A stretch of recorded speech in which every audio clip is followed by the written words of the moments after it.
If you're new to lifting and somebody tells you you need to lift heavy to grow, this advice can either build your body or it could hurt your body. Have you ever picked up a weight and thought, is this too heavy for me? If you have, you're not weak. You're just missing clarity. Because nobody actually really explains what is heavy for beginners. So today, I'm gonna show you what heavy really means, how to know when you're ready to increase the weight, and how to grow without wrecking your joints.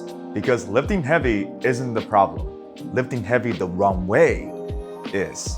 Okay, let's be honest. A lot of beginners, they're scared of heavy weights. When I first started all this, I was also very scared of heavy weights, especially when I did squats. That bar on your back and you don't even know if you're gonna go back up or not, that's pretty scary.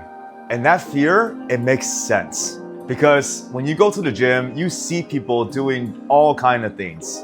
They're throwing the weight around, they're arching their back, they're half repping everything, and they're grunting like they're at a powerlifting meet. And you might think if lifting heavy looks like that, I'm not gonna do that. So you stay in your comfort zone. You do 3 sets of 10, you do the same weights, and week after week, that's all you do. Sure, you feel safe, but you also don't grow. And that is what's gonna keep you stuck. So the first thing you need to understand is heavy weight is not the problem. Uncontrolled weight is. And those are not the same thing. Heavy done with control will help you build muscle, while heavy done recklessly will build injuries. And a lot of beginners, they confuse those two. And so before we go further, we need to define what heavy means. And heavy is not just a number. Heavy is relative for everybody. For a beginner, heavy might simply mean a weight that challenges you for 6 to 8 reps, while you still have 5 reps left in the tank. Heavy does not mean you're shaking uncontrollably, you're needing a spot on every set, you're barely finishing the rep, or your form is falling apart. And here's 3 things that might indicate that you are going too heavy. Number 1, if you can't control the negative, it's too heavy. Number 2, if you can't pause at the bottom, it's too heavy. And number 3, if you're holding your breath like you're panicking, then it's definitely too heavy. Heavy should feel challenging, not chaotic. And there is a huge difference. Here's one of the biggest myths in gym culture. You have to max out to grow.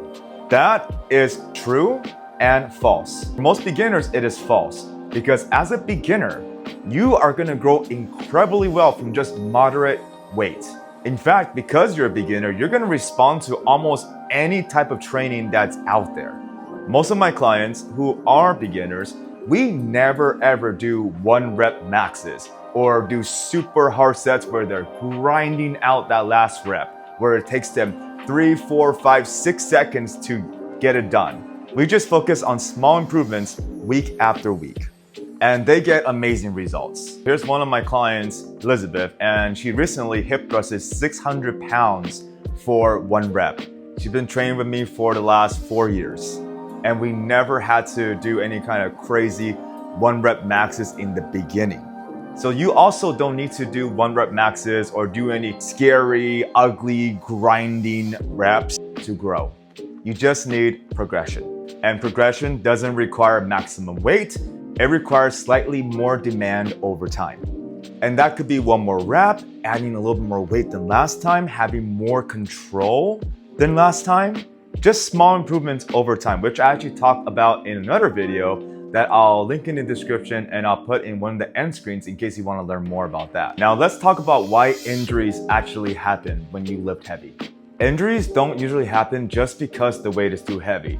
They usually happen because progression is being rushed. Your muscles may adapt quickly, but there's another part of the equation that people don't think about, and that is your joints and your connective tissues. Your tendons and your connective system, they actually grow a lot slower than your muscles do. And so what happens when your strength increases, but your joints aren't fully ready yet for that increase? This is where injuries happen. When you decide to jump 20 pounds instead of 5 pounds, this is where beginners usually get hurt. Just because you're capable of doing that weight doesn't mean that you should. My wife, when she started working out 8 years ago, she was a prime example of this. When she first started, she was squatting just the bar. And in just a year, she got up to a 225-pound squat. However, the problem here is her form was always really good. But the fact that her muscles grew so quickly and she actually did gain about 15 pounds from 90 to 105 pounds, her connective tissue and her tendons were not growing as quickly as her muscles did. And so my wife, she actually ended up getting hurt. And for a good year, she was nursing a lower back injury. And to this day, she still has some lower back problems. I partly blame myself for her injury because at the time as her coach, I thought, well, her form looks good, so let's keep increasing weight. And week after week, her form still looked good, but out of nowhere, her lower back just started hurting and spasming. And so now I understand that slow is best. And this is one of the most important things I can teach you in this video is that even though your muscles are ready for the next weight, you have to remember that your connective joints, they might not be ready yet. So focus on moving up as slow as possible. Yes, we still gotta increase weight week after week, but sometimes you can stay at the same weight and just work on having better control and work on your technique. Heavy must be earned with time. Now, unless you have the bone density of a rhino where as you lift more and more weights, you're just never gonna get hurt, then okay, fine. You can keep adding weight to the bar as long as your form is great. But most of us are not built like a rhino. A lot of us are mortal. So with that, just keep in mind, patience is key. Okay, now let's put this into practice. I'm gonna give you 3 steps that you can do in the gym to make sure that you can progress, but also decrease your chances of injury. Step 1, spend most of your time in the 6 to 12 rep range. You don't want to lift too heavy and you don't want to lift too light where you're doing 20 reps and 25 reps and 30 reps. Step 2, finish each set with about 3, 4, 5 reps left. So if you're doing a weight and you know for sure that you can do 10 more reps, then that weight is just too light. But if you barely survive that set and it's actually making you anxious about the next set, then you actually gone too heavy. And the last step, step 3, is only increase when you feel complete control over that weight. And that's it. It's really not that complicated. So if you're a beginner, understand this. You don't need to prove anything to anyone. You're not competing, you're building. The goal isn't to impress everyone in the gym. Plus, here's a secret. Most people, they actually don't even care.